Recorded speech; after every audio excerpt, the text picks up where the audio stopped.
that the billions of shillings used to order the controversial 17 billion shillings diesel consignment did not come from the pockets of businesswoman Ann Njeri Njoroge. It has further emerged that the oil does not even belong to Galana Energy's oil company, as claimed by Cabinet Secretaries Davis Chirchir and Kipchumba Murkomen.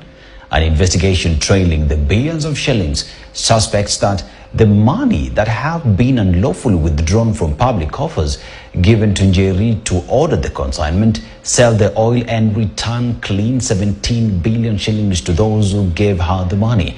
The investigation describes Ann Njeri as a front of the heist through which billions of shillings were cleaned and laundered. KTN's David Muthoka reports on how billions of public money may have been taken from the public coffers to conduct a billion shillings dirty deal that has Ann Njeri Njoroge at the eye of the storm.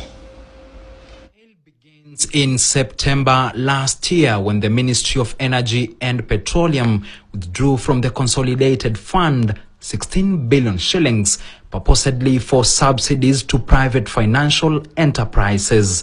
4 months later, in January this year, the same ministry withdrew from the consolidated fund some 9 billion shillings also for subsidies to private financial enterprises. Then, in June this year, at the closure of the previous financial year, the Petroleum Ministry withdrew from the same consolidated fund 17 billion shillings that was also subsidies to private financial enterprises. It is the questionable 17 billion shillings that an investigation by Busia Senator Okiya Omtata suspects did not go to subsidies, but rather into the pockets of one Ann Njeri Njoroge. What for? Omtata suspects to order a 17 billion shilling consignment of diesel from overseas and clean the money by selling the oil locally and returning the billions of shillings to those who gave her. Only that this time the money will not go back to the public coffers but to their pockets. In his investigation, Omtata names 2 cabinet secretaries who have refuted that the oil belonged to Ann Njoroge and maintained that it belongs to Galana Energy's oil company as persons of interest. According to the Busia Senator, there is a direct correlation between the 17 billion shillings, which was unconstitutionally withdrawn from the consolidated fund in June 2023 to subsidize unnamed private financial enterprises, and the contested 17 billion shillings between Ann Njeri and the 2 cabinet secretaries. He says that he reasonably suspects that Ann Njeri, who from all indications could not and cannot raise the 17 billion shillings which was used to purchase the fuel, is the private financial enterprises that received the 17 billion shillings from the Ministry of Petroleum in June this year. Omtata further alleges that the contested shipment of fuel is the product through which the money is being cleaned or laundered.